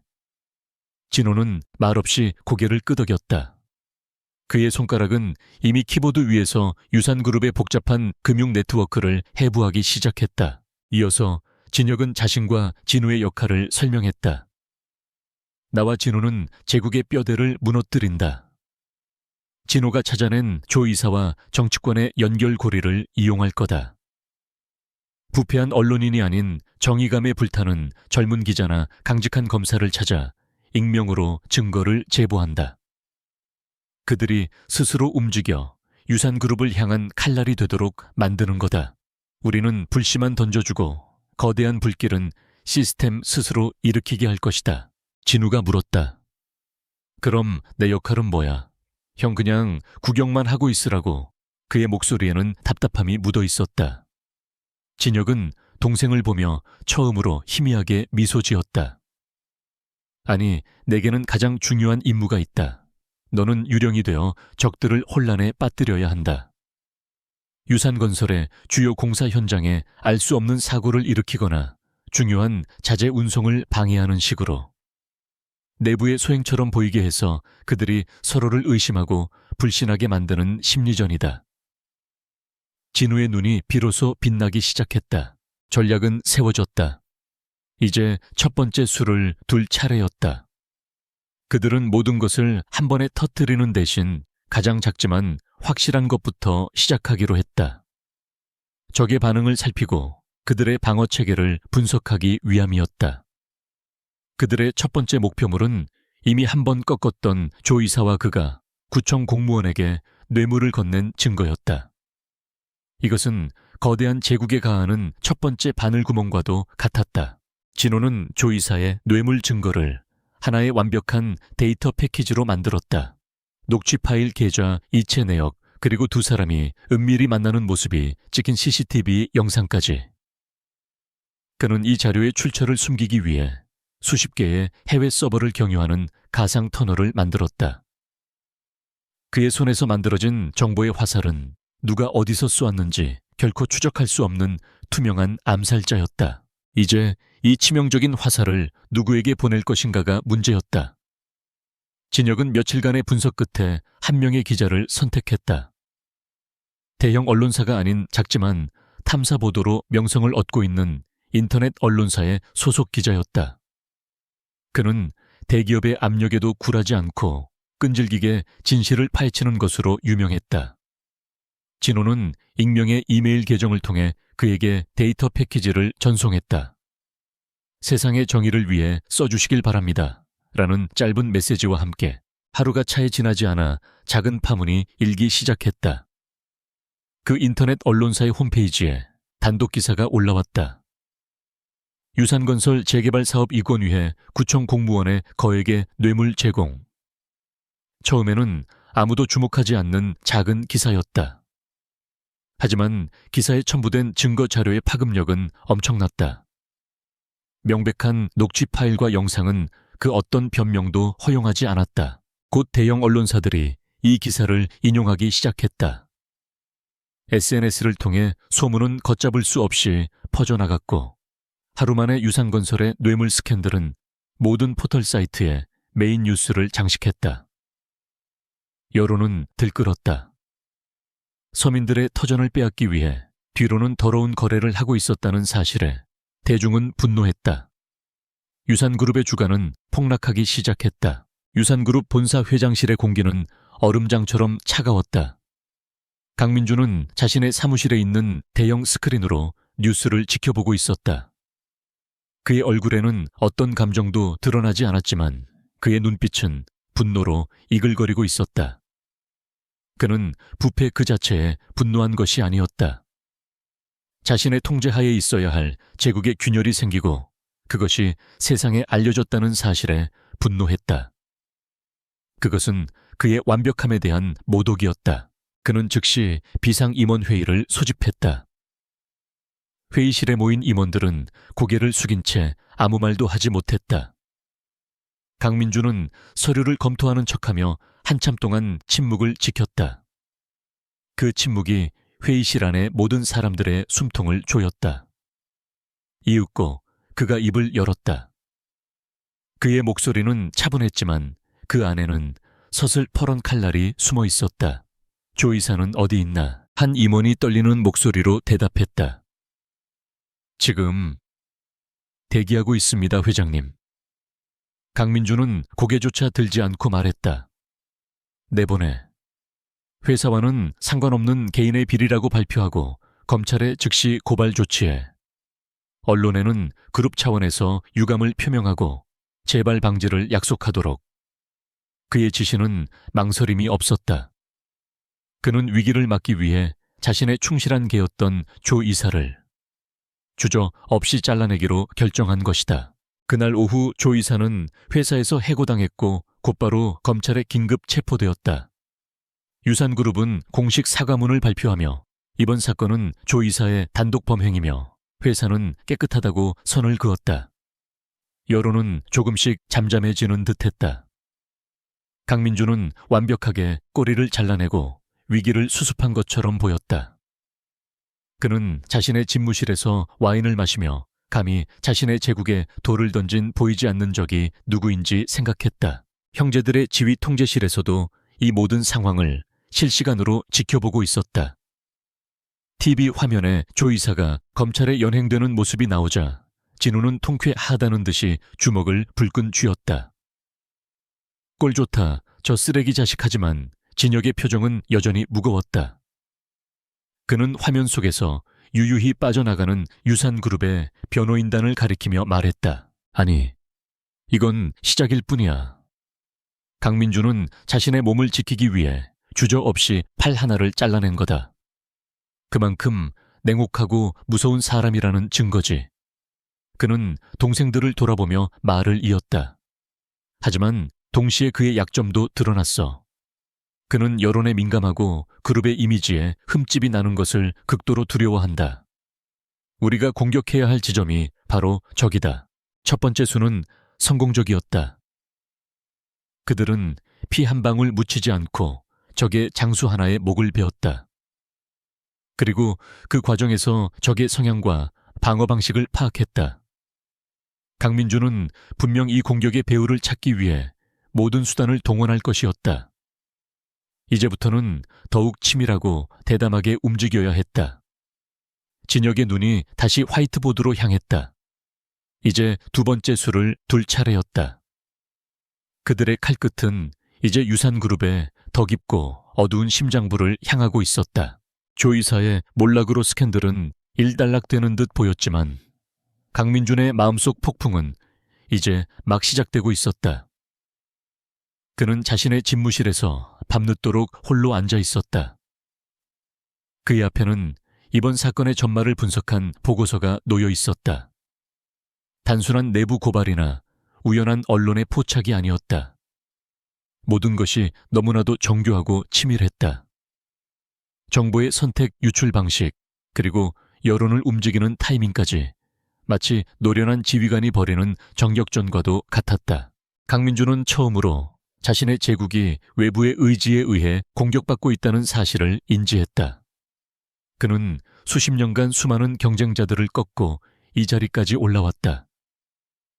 그의 방식은 늘 압도적인 힘으로 정면에서 상대를 부수거나 막대한 자본으로 매수하는 것이었다. 하지만 이번의 적은 달랐다. 모습을 드러내지 않은 채 그림자 속에서 그의 가장 약한 곳을 정확하게 찔러왔다. 이것은 그가 한 번도 경험해보지 못한 종류의 전쟁이었다. 그는 인터컴 버튼을 눌러 비서실에 딱 한마디를 던졌다. 박 부회장, 지금 당장 내 방으로 오라고 해. 박태수 부회장. 그는 유산그룹의 2인자이자 강민준의 수족 중 가장 날카롭고 더러운 발톱이었다. 강민준이 그룹의 빛나는 얼굴이라면 박태수는 그 빛이 만들어내는 가장 어두운 그림자 속에서 모든 굳은 일을 처리하는 해결사였다. 그의 손에는 수많은 경쟁자들의 피와 눈물이 묻어 있었다. 곧 사무실 문이 열리고 박태수가 소리 없이 들어왔다. 그는 흠잡을 데 없이 완벽한 정장 차림에 얼굴에는 늘 온화한 미소를 띠고 있었다. 하지만 그의 눈빛만큼은 감정을 읽을 수 없는 차가운 유리구슬 같았다. 그는 강민준이 내민 보고서를 꼼꼼히 읽어 내려갔다. 그의 미소는 사라지지 않았지만 눈빛은 점점 더 날카로워졌다. 보고서를 다 읽은 그는 조용히 입을 열었다. 상당한 전문가의 소행입니다, 회장님. 단순히 정보를 빼내는 수준이 아니라 정보를 가공하고 활용하는 방식이 매우 전략적입니다. 그의 분석은 강민준의 생각과 정확히 일치했다. 강민준은 자리에서 일어나 창밖의 서울 야경을 바라보며 말했다. 상대가 누구일 것 같나? 박태수는 잠시 생각하더니 대답했다. 경쟁사 정치적인 적, 아니면 우리에게 원한을 품은 내부자일 수도 있습니다. 하지만 이렇게 정교한 방식을 쓰는 자라면 분명 어딘가에 흔적을 남겼을 겁니다. 강민주는 고개를 돌려 박태수를 바라보았다. 그의 눈빛은 절대적인 신뢰와 함께 서늘한 명령을 담고 있었다. 찾아내. 그리고 흔적도 없이 지워버려. 어떤 방법을 쓰든 상관없어. 더 이상 내 제국의 흠집이 나는 것은 용납하지 않겠다. 그것은 사실상의 살인 허가였다. 박태수는 표정 하나 바꾸지 않고 고개를 숙였다. 분부대로 하겠습니다, 회장님. 그의 온화한 미소 뒤에 숨겨진 잔혹한 본성이 깨어나는 순간이었다. 박태수는 즉시 움직이기 시작했다. 그는 그룹 내 최고의 화이트 해커들로 구성된 사이버 보안팀을 소집했다. 그의 지시는 간단했다. 이번 정보 유출의 출처를 역추적해 지구 끝까지라도 쫓아가서 놈들의 IP 주소와 위치를 파악해내. 보안팀은 유산그룹의 막대한 자원을 이용해 흔적을 쫓기 시작했다. 하지만 그들이 마주한 것은 진호가 설계한 거미줄처럼 복잡한 가상 네트워크의 미로였다. 동시에 박태수는 자신이 관리하는 비밀 정보팀을 가동했다. 전직 국정원 요원과 경찰 출신들로 구성된 이 팀은 합법과 불법의 경계를 넘나들며 유산그룹의 모든 위협을 제거하는 임무를 맡고 있었다. 그들은 유산그룹의 원한을 가질 만한 모든 인물들의 리스트를 작성하고 하나씩 조사해 나가기 시작했다. 해고된 직원, 경쟁사 임원, 심지어 강민준의 사생활과 관련된 인물들까지 그들의 정보망은 촘촘했다. 며칠간의 조사 끝에 정보팀은 하나의 의미 있는 보고서를 박태수에게 올렸다. 바로 수연식당에서 일어났던 용역 깡패 집단 폭행 사건이었다. 보고서에는 당시 현장에 있던 깡패들의 증언이 상세히 기록되어 있었다. 그들은 인간이 아니었다. 눈 깜짝할 사이에 모두 쓰러졌다. 마치 군대처럼 움직였다. 보고서를 읽는 박태수의 미간이 미세하게 좁혀졌다. 그는 사이버 보안팀의 중간 보고서와 정보팀의 보고서를 나란히 놓고 비교 분석하기 시작했다. 사이버 보안팀은 유출자의 실체를 파악하는 데는 실패했지만 군사작전 수준의 해킹 기술이라는 결론을 내렸다. 박태수는 두 사건 사이의 기묘한 공통점을 발견했다. 한쪽은 압도적인 물리적 폭력, 다른 한쪽은 압도적인 디지털 폭력. 그리고 두 사건 모두 군사작전 수준이라는 수식어가 붙어 있었다. 박태수는 마침내 하나의 가설에 도달했다. 설마 그는 정보팀에 수연식당 주인의 가족관계를 다시 한번 철저히 조사하라고 지시했다. 얼마 지나지 않아 새로운 보고서가 올라왔다. 식당 주인 이수연에게는 3명의 아들이 있으며 그들 모두가 대한민국 최정예 특수부대 출신이라는 사실이 적혀 있었다. 그 순간 박태수의 머릿속에서 모든 퍼즐 조각이 맞춰졌다. 그는 다시 강민준을 찾아갔다. 배후를 찾은 것 같습니다, 회장님. 그는 담담하게 자신의 결론을 보고했다. 이번 사태는 수연식당 주인의 아들들, 그 세 형제의 소행으로 보입니다.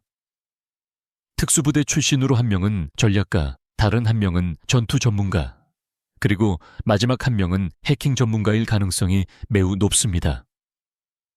그는 강민준이 이수연의 남편이라는 사실은 알지 못했기에 그저 골치 아픈 민원인 정도로만 생각했다.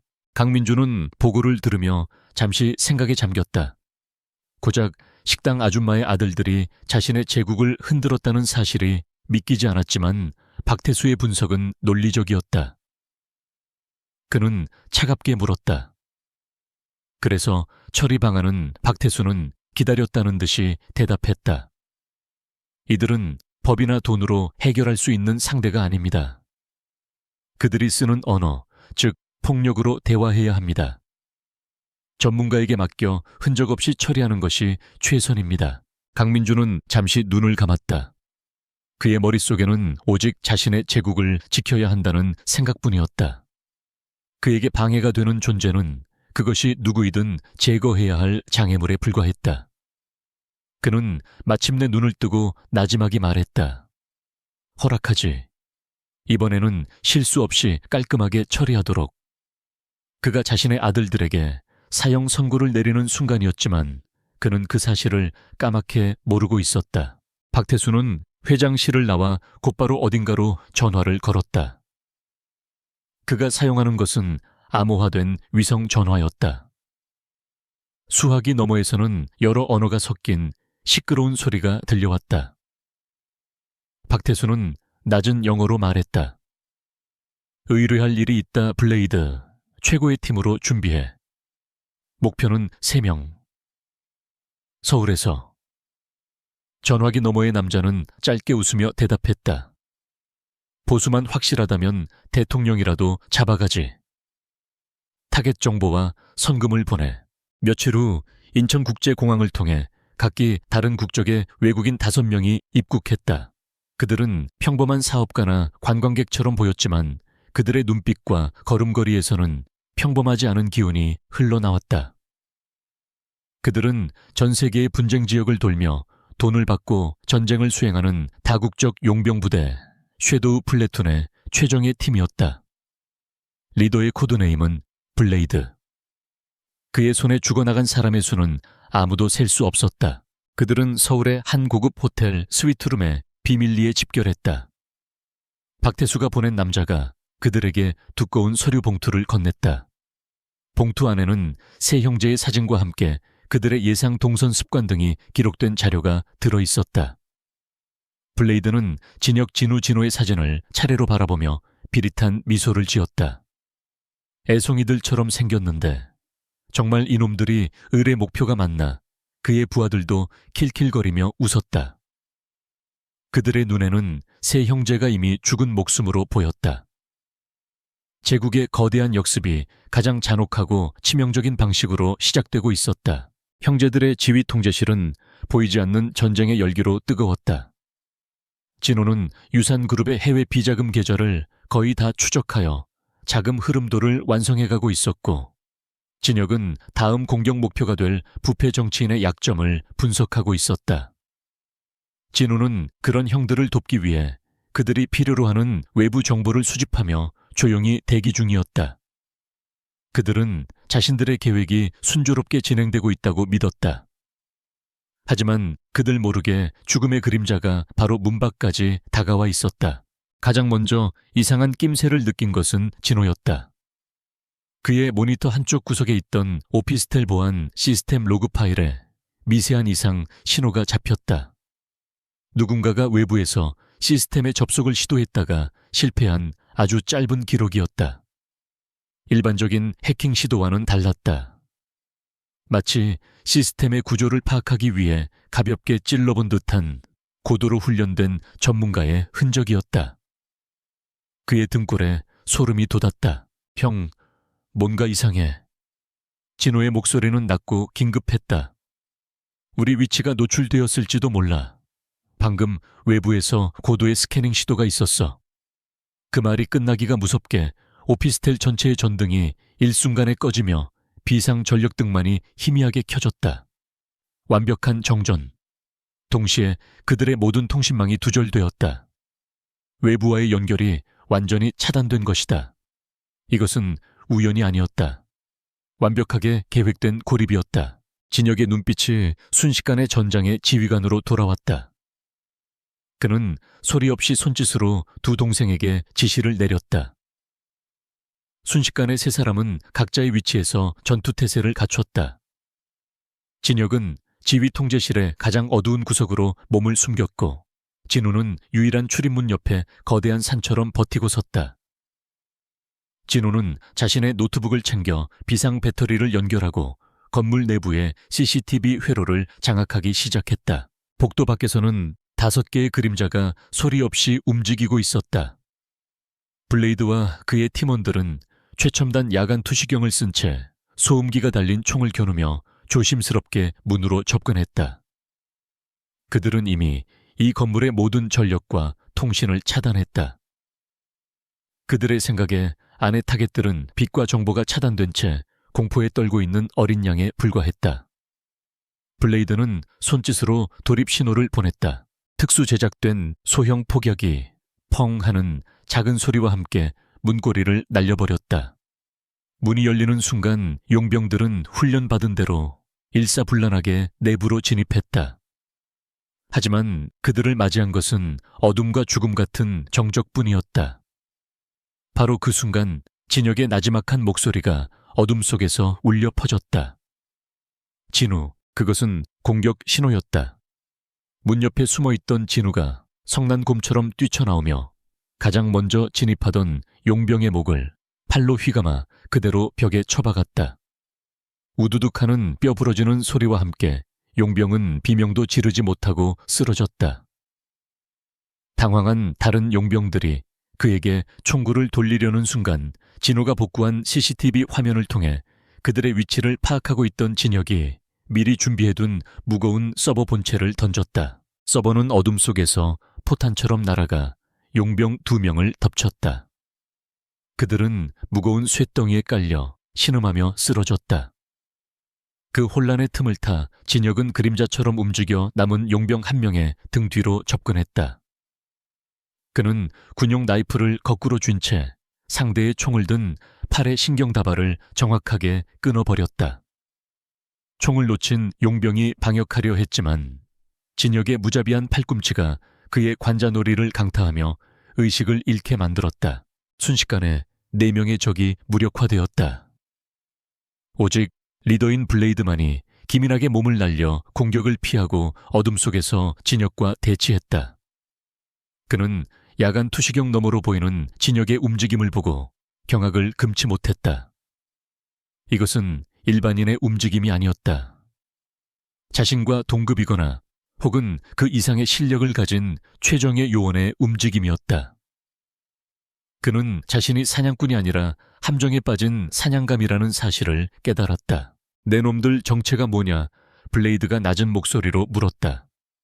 그의 총구는 여전히 진혁을 겨누고 있었다. 진혁은 어둠 속에서 천천히 모습을 드러내며 대답했다. 그건 내 놈들의 고용주에게 가서 물어봐야 할 질문이다. 블레이드는 진혁의 여유로운 태도에 분노를 느끼며 방아쇠를 당겼다. 픽픽. 하지만 총알은 발사되지 않았다. 당황한 그가 탄창을 확인하려는 순간 그의 등 뒤에서 유령 같은 목소리가 들렸다. 그거 찾는 건가? 진호였다. 그는 전투가 시작되자마자 환풍구를 통해 우회하여 블레이드의 등 뒤로 접근해 있었다. 그의 손에는 블레이드의 총에서 빼낸 탄창이 들려 있었다. 블레이드는 온몸에 소름이 돋는 것을 느끼며 반사적으로 돌아섰지만 이미 때는 늦었다. 진우의 강철 같은 주먹이 그의 복부를 강타했다. 블레이드의 몸은 활처럼 휘며 바닥에 고꾸라졌다. 그는 특수부대 출신이었지만 이런 식의 완벽한 팀플레이는 겪어본 적이 없었다. 전투는 싱거울 정도로 순식간에 끝났다. 하지만 형제들은 조금도 긴장을 늦추지 않았다. 이것은 과거에 상대했던 적들과는 질적으로 다른 상대였다. 만약 조금이라도 방심했다면 지금 바닥에 쓰러져 있는 것은 자신들이었을 것이다. 진혁은 쓰러진 용병들의 몸에서 모든 무기와 통신 장비를 수거했다. 진우는 그들을 케이블 타이로 단단히 결박했고 진호는 그들의 장비에서 정보를 추출하기 시작했다. 진혁은 의식을 차린 블레이드의 앞에 의자를 놓고 앉았다. 그는 아무 말 없이 블레이드의 눈을 쳐다보았다. 블레이드는 입술을 굳게 다문 채 그를 노려보았다. 그는 수많은 고문을 견뎌낸 베테랑이었다. 어설픈 협박 따위는 통하지 않을 것이라고 자신했다. 하지만 진혁은 그에게 물리적인 고통을 가할 생각이 없었다. 그는 과거 적진에서 수많은 정보 요원들을 신문했던 경험이 있었다. 이름 국적 소속 부대. 진혁이 차갑게 물었다. 블레이드는 비웃으며 대답했다. 죽여라. 아무 말도 하지 않을 테니. 진혁은 고개를 끄덕였다. 그럴 줄 알았다. 그는 자리에서 일어나 블레이드의 어깨와 목 주변의 특정 혈점을 강하게 눌렀다. 그것은 극심한 고통을 유발하면서도 신체에는 어떠한 흔적도 남기지 않는 특수 신문 기술이었다. 블레이드의 얼굴이 고통으로 창백하게 질려갔지만 그는 여전히 입을 열지 않았다. 그때 진호가 노트북을 들고 진혁에게 다가왔다. 형, 이놈들 장비에서 정보를 좀 건졌어. 모니터 화면에는 블레이드의 신상 정보와 함께 그의 가족 사진이 떠 있었다. 멀리 다른 나라에 있는 그의 아내와 어린 딸의 사진이었다. 진혁은 그 화면을 블레이드의 눈앞에 보여주었다. 내 가족은 아직 네가 어떤 일을 하는지 모르겠지. 하지만 우리가 이 사진을 언론에 공개하면 어떻게 될까? 테러리스트의 가족으로 낙인 찍힌 채 평생을 살아가게 될 거다. 블레이드의 눈동자가 심하게 흔들리기 시작했다. 물리적인 고통보다 가족을 건드리는 심리적인 압박이 훨씬 더 효과적이었다. 그는 절망적인 목소리로 소리쳤다. 가족은 건드리지 마라. 그건 우리 세계의 룰 위반이야. 진혁은 차갑게 대답했다. 룰 돈을 받고 사람을 죽이러 온 놈이 감히 룰을 입에 담나 먼저 선을 넘은 것은 너희들이다. 결국 블레이드의 조항은 무너졌다. 그는 모든 것을 털어놓기 시작했다. 자신들은 다국적 용병부대 섀도우 플래툰이며 의뢰를 받고 한국에 왔다는 것. 그리고 그 의뢰인의 이름까지. 우리를 고용한 사람은 유산그룹의 박태수 부회장이다. 그 이름이 나오는 순간 형제들의 지휘 통제실 공기는 다시 한번 얼어붙었다. 박태수 부회장. 그는 강민준의 최측근이자 그룹의 2인자였다. 그가 움직였다는 것은 이번 암살 시도가 강민준의 직접적인 명령 혹은 암묵적인 동의에 이루어졌다는 것을 의미했다. 형제들은 그들의 아버지가 자신의 아들들을 죽이기 위해 외국에서 용병까지 고용했다는 끔찍한 진실과 마주하게 되었다. 이제 이 전쟁은 더 이상 물러설 곳이 없는 생존을 위한 처절한 사투가 되었다. 진혁의 눈에서 처음으로 순수한 살기가 뿜어져 나왔다. 용병들의 입에서 나온 박태수 부회장이라는 이름은 마지막 남은 일말의 희망마저 잿더미로 만들었다. 형제들은 더 이상 아버지의 무관심이나 방관을 의심하지 않았다.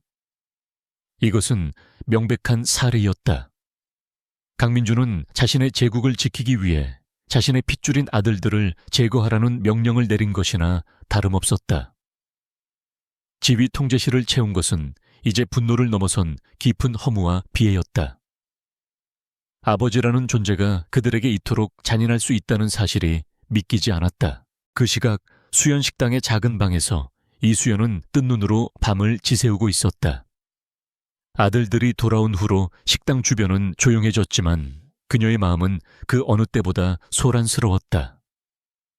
그녀는 아들들의 얼굴에서 아버지의 빈자리가 남긴 상처와 세상의 풍파를 견뎌내며 얻은 고독한 강인함을 보았다. 특히 최근 며칠간 아들들의 눈빛에 서린 깊은 고뇌와 분노는 그녀의 마음을 칼로 베는 듯 아프게 했다. 그녀는 아들들이 자신을 위해 무언가 위험한 일을 하고 있다는 것을 직감했다. 유산그룹이라는 거대한 이름이 뉴스에 오르내릴 때마다 그녀의 불안감은 점점 더 커져만 갔다. 그녀는 더 이상 아들들의 넓은 등 뒤에 숨어 있을 수만은 없다고 생각했다. 이 모든 비극의 시작과 끝에는 바로 한 남자가 있었다. 그녀가 한때 사랑했고 이제는 원망조차 희미해진 남편 강민준. 그녀는 결심했다. 이 지독한 악연을 자신의 손으로 직접 끊어내야겠다고. 다음날 아침 이수연은 평생 입지 않던 가장 좋은 옷을 꺼내 입었다. 그리고는 아들들에게는 잠시 장을 보러 다녀온다는 쪽지만을 남겨둔 채 조용히 집을 나섰다. 그녀의 발걸음은 망설임 없이 서울의 중심부 하늘을 찌를 듯 솟아있는 유산그룹의 본사 건물을 향하고 있었다. 그녀는 한 남자의 아내도 세 아들의 어머니도 아닌 오직 한 인간 이수연으로서 진실과 마주하기 위해 길을 나선 것이었다. 한편 형제들의 기지에서는 마지막 전쟁을 위한 준비가 한창이었다. 그들은 붙잡은 용병들을 조용히 처리했다. 그들을 경찰에 넘기거나 세상에 공개하는 것은 불필요한 혼란만 야기할 뿐이었다. 진혁은 그들에게 다시는 한국 땅을 밟지 말라는 마지막 경고와 함께 최소한의 경비만을 쥐어주고 추방했다. 이제 그들의 칼끝은 오직 단 한 사람 강민준만을 향하고 있었다. 진호는 밤새 수집한 모든 자료를 하나의 파일로 통합했다. 유산그룹의 비자금 내역 정경유착의 증거, 그리고 박태수 부회장이 용병을 고용한 통화 기록과 송금 내역까지. 이것은 유산그룹의 제국을 한순간에 무너뜨릴 수 있는 디지털 핵폭탄이었다. 그는 언제든 버튼 하나로 이 모든 것을 세상에 공개할 준비를 마쳤다. 그의 얼굴에는 어떤 망설임도 보이지 않았다. 진혁은 마지막 작전 계획을 동생들에게 전했다. 이제 돌아갈 다리는 없다. 우리는 오늘 강민준을 직접 대면한다. 그의 말에 진우가 물었다. 가서 뭘 어떻게 할 건데? 형, 그 인간 얼굴을 보면 난 주먹부터 나갈 것 같은데. 진혁은 그런 동생을 차분한 눈으로 바라보며 말했다. 이건 우리의 마지막 심판이다. 아들로서 아버지에게 묻는 마지막 질문이 될 거야. 그에게 스스로 모든 죄를 고백하고 무릎 꿇을 마지막 기회를 줄 거다. 그것은 어쩌면 아들로서 아버지에게 베푸는 마지막 자비였을지도 모른다. 그들은 법이나 세상의 심판 이전에 가족이라는 이름으로 이 비극을 끝맺고 싶었다. 만약 강민준이 그 마지막 기회마저 거부한다면 그때는 진호의 손에 들린 핵폭탄의 버튼을 누르는 것 외에는 다른 선택지가 없었다. 세 형제는 말없이 서로의 눈을 바라보며 결의를 다졌다. 그리고는 모든 것을 끝내기 위해 유산그룹 본사로 향했다. 유산그룹 최고층 회장실에서 강민준은 착잡한 표정으로 보고서를 읽고 있었다. 박태수로부터 용병들의 임무가 실패했고 그들이 흔적도 없이 사라졌다는 보고를 받은 뒤였다. 그는 보이지 않는 적의 능력이 자신의 상상을 초월한다는 사실에 초조함을 느끼고 있었다. 바로 그때 비서에게서 인터폰이 울렸다. 회장님, 이수연이라는 분께서 찾아오셨습니다. 막무가내로 회장님을 뵙겠다고 하셔서 강민준의 손에 들려있던 만년필이 바닥으로 떨어졌다. 이수연, 그의 기억 속에서 거의 지워졌다고 생각했던 이름이었다. 수십 년 만에 그녀가 왜 자신을 찾아온 것일까? 그는 잠시 망설였지만 이내 들어오게 하라고 지시했다.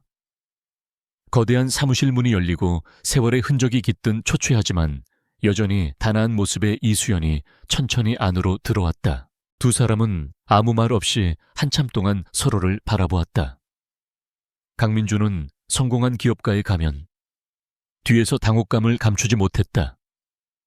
이수연은 먼저 침묵을 깨고 입을 열었다. 그녀의 목소리는 떨렸지만 그 안에는 원망이 아닌 깊은 슬픔이 담겨 있었다. 당신, 대체 어디까지 올라가야 만족하는 건가요? 당신이 쌓아 올린 이 성을 위해 대체 얼마나 많은 것을 버리고 짓밟아야 직성이 풀리는 거냐고요. 강민준은 애써 냉정을 유지하며 말했다. 무슨 말을 하는 건지 모르겠군. 갑자기 찾아와서 행패를 부릴 셈인가 하지만 이수연은 흔들리지 않았다. 제 식당 때문이 아니에요. 우리 아들들 때문이에요. 그 아이들이 지금 어떤 심정으로 당신과 싸우고 있는지 당신은 상상이나 할 수 있나요? 당신이 버린 그 아들들이 지금 당신의 제국을 향해 칼을 겨누고 있다고요. 바로 그 순간이었다. 회장실의 문이 거칠게 열리고 3명의 아들들이 안으로 들어섰다. 가장 앞장선 진혁의 눈은 얼음처럼 차가웠고 진우의 주먹은 당장이라도 폭발할 듯 굳게 쥐어져 있었다. 진우는 말없이 그들 뒤에서 강민준을 꿰뚫어 볼 듯이 응시했다. 이수연은 갑작스럽게 나타난 아들들의 모습에 놀라 말을 잇지 못했다. 수십 년 만에 처음으로 비극적인 가족이 한자리에 모두 모인 순간이었다. 강민준의 얼굴은 경악으로 굳어졌다. 그는 눈앞에 서 있는 이 건장하고 낯선 청년들이 자신의 성공을 위해 버렸던 바로 그 아들들이라는 사실을 깨달았다. 그리고 동시에 자신을 위협하던 보이지 않는 적의 정체가 바로 자신의 핏줄이었다는 끔찍한 진실과 마주했다. 그의 머릿속이 하얗게 비어버리는 듯했다. 진혁이 차가운 목소리로 입을 열었다. 그는 아버지라는 말 대신 강민준 회장이라고 불렀다. 당신의 욕심 때문에 우리 어머니가 평생을 바친 가게가 위협받았고 당신의 탐욕을 지키기 위해 우리 형제들은 목숨을 위협받았습니다. 그는 진우에게서 건네받은 태블릿 PC를 강민준의 책상 위에 던졌다. 화면에는 박태수와 용병 리더의 통화 기록이 선명하게 떠 있었다. 당신은 우리에게서 가정을 빼앗아 간 것으로도 모자라 이제는 우리의 목숨마저 빼앗으려 했습니다. 진혁의 목소리는 분노를 넘어선 깊은 절망감을 담고 있었다. 우리가 당신에게 대체 무엇이었습니까? 당신의 성공가 돼 거치적거리는 돌멩이였습니까? 아니면 그저 지워버려도 그만인 과거의 흔적이었습니까? 아들의 서늘한 심판 앞에서 강민준의 초롱성 같던 방어막이 마침내 무너지기 시작했다. 그는 평생 단 한 번도 느껴보지 못했던 감정의 소용돌이에 휩싸였다.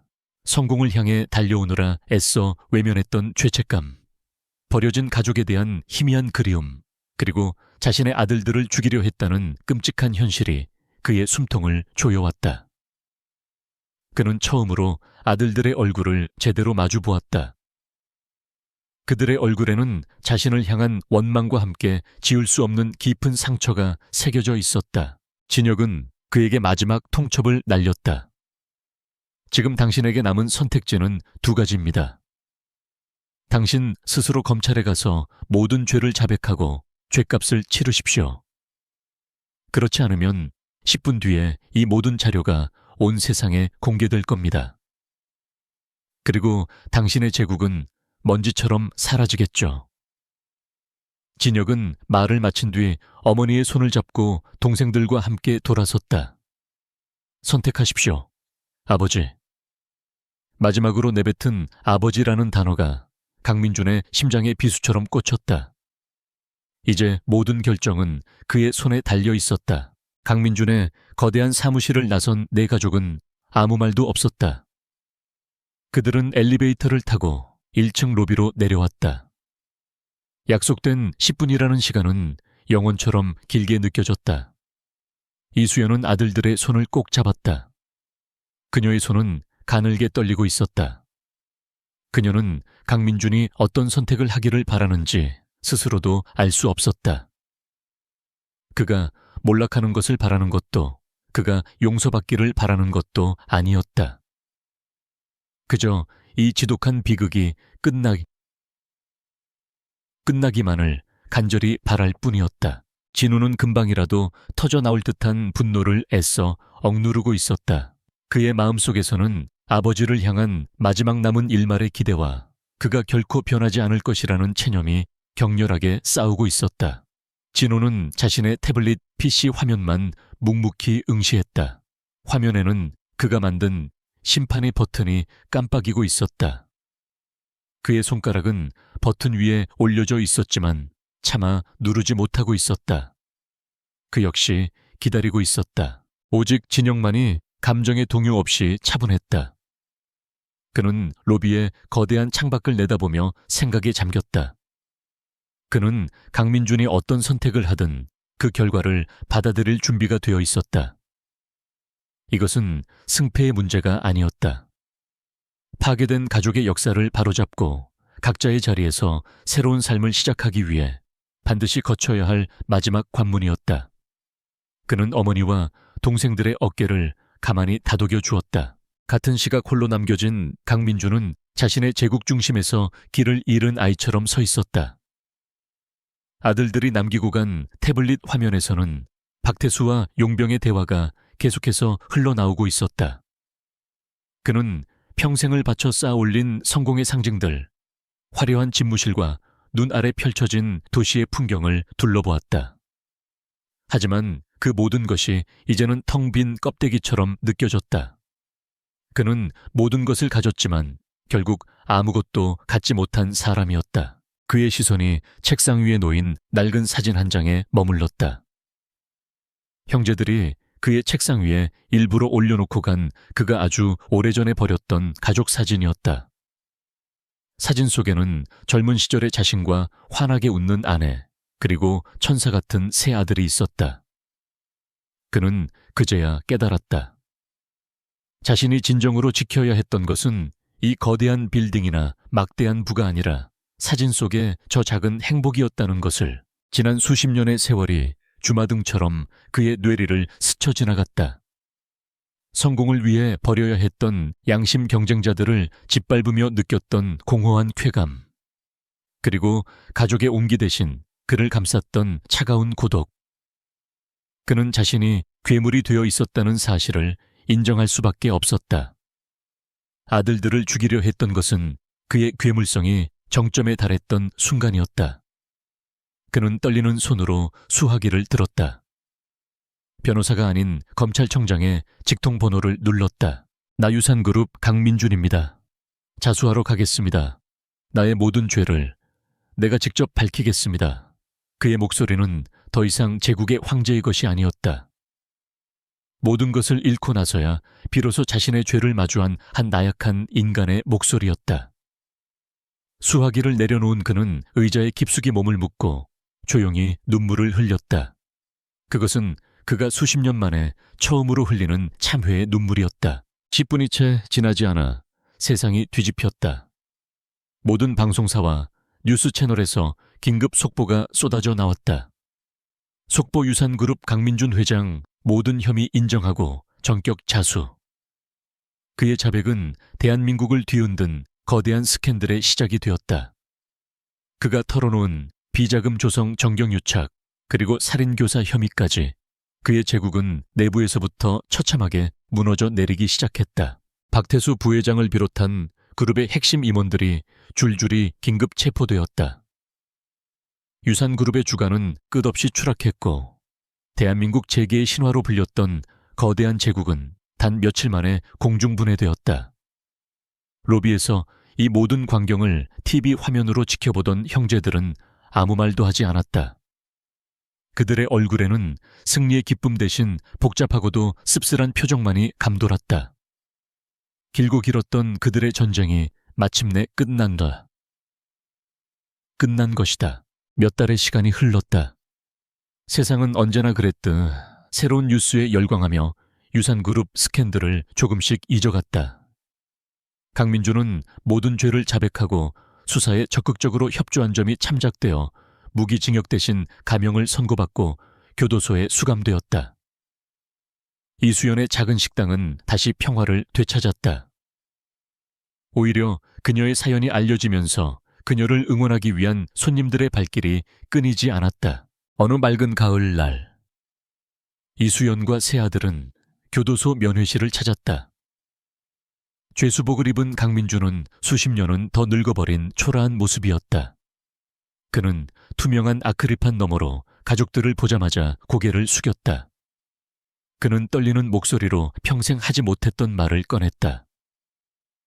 여보, 아들들아, 내가 다 잘못했다. 미안하다.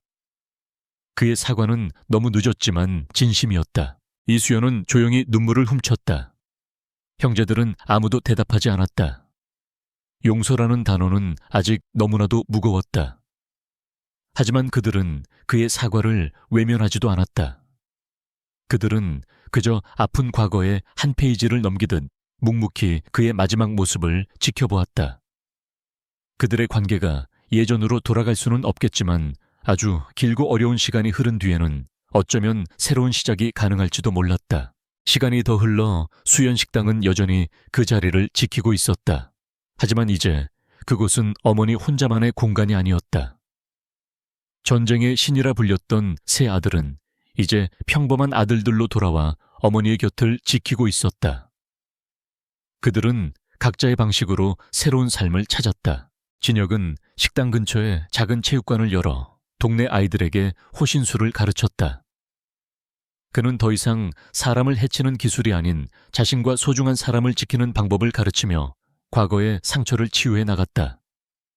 진우는 자신의 넘치는 힘을 좋은 곳에 쓰기 시작했다.